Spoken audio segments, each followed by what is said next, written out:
And although the original version of this book was by a Nobel Prize winning author,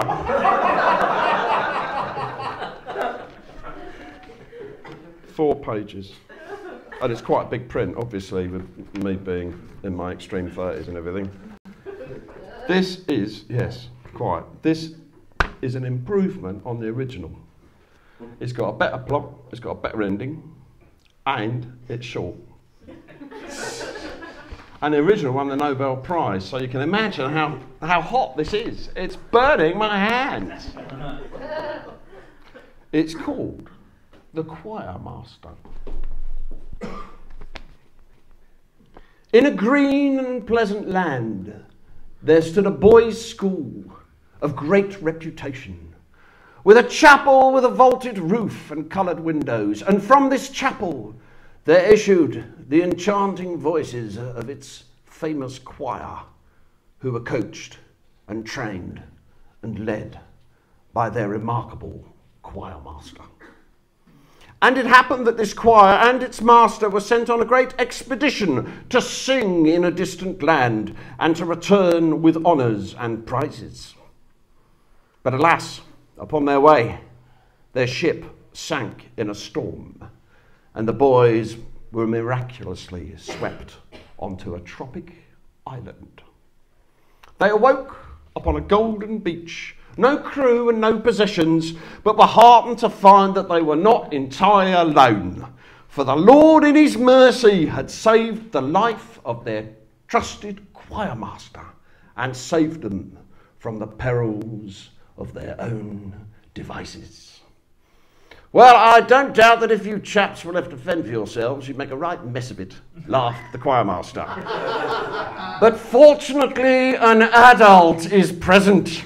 Moreover, I have been camping a fair bit and done a course, so we shall pull through this crisis with flying colours.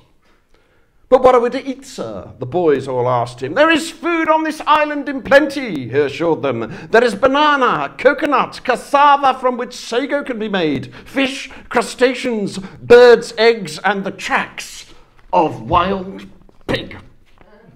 I therefore deem that the younger boys go forage for this bounty, while myself and some of the older boys go and find the pig. The younger boys were quick to act and soon assembled a larder of delicious island provender, and they found a spring of fresh water and established a small camp, while the older boys and the choirmaster whittled saplings into bows and arrows and spent whole days and nights out in search of the pig.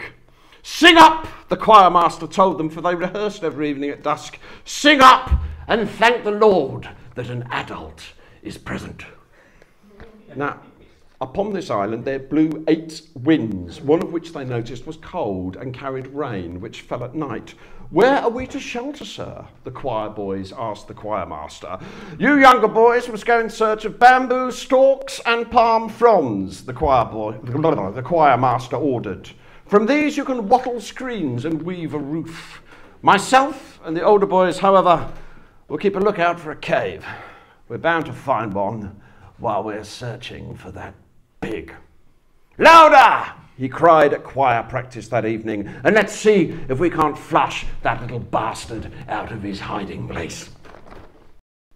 In the weeks that followed, the younger boys constructed a comfortable home with grass beds and a bath of running water where they could wash. And they washed and played and pursued their studies, while the older boys and the choirmaster crept around the island in a camouflage of mud, leaves and feather headdresses.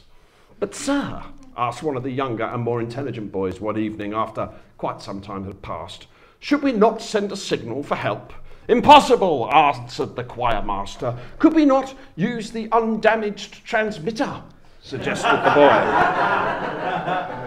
Of course not, growled the choirmaster. The only ones who can save us now are the gods that inhabit this island, the spirits of the dead, and the will of that invincible pig. Not so gentle, not so sweet, he cried at choir practice that evening. Chant! Chant from your bellies like you mean it.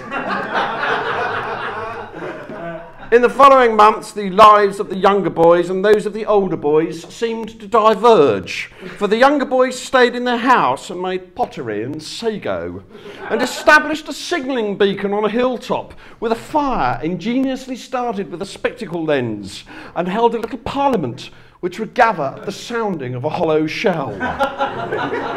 But the older boys and the choirmaster found themselves a cave and professed no need of parliaments, fire, choir practice, or rescue. So although the tropic sunsets rang with unsupervised glorias and hymns, the long nights throbbed with the bass chanting and drumming of the pig hunters. A year or more elapsed before the hunters nailed their quarry. They whooped and stole fire and roasted him on a spit. And when they discovered after they had eaten that it was not a pig at all, but one of the younger boys with his clothes off, they were terribly amused. And when rescue came a good while later, the rescuers were appalled to find the choirmaster in his cave with his favourite older boy, and the skulls of all the other boys arranged decoratively around the entrance on posts. I'm afraid we've had a bit of trouble, confessed the choirmaster. But fortunately, an adult was present.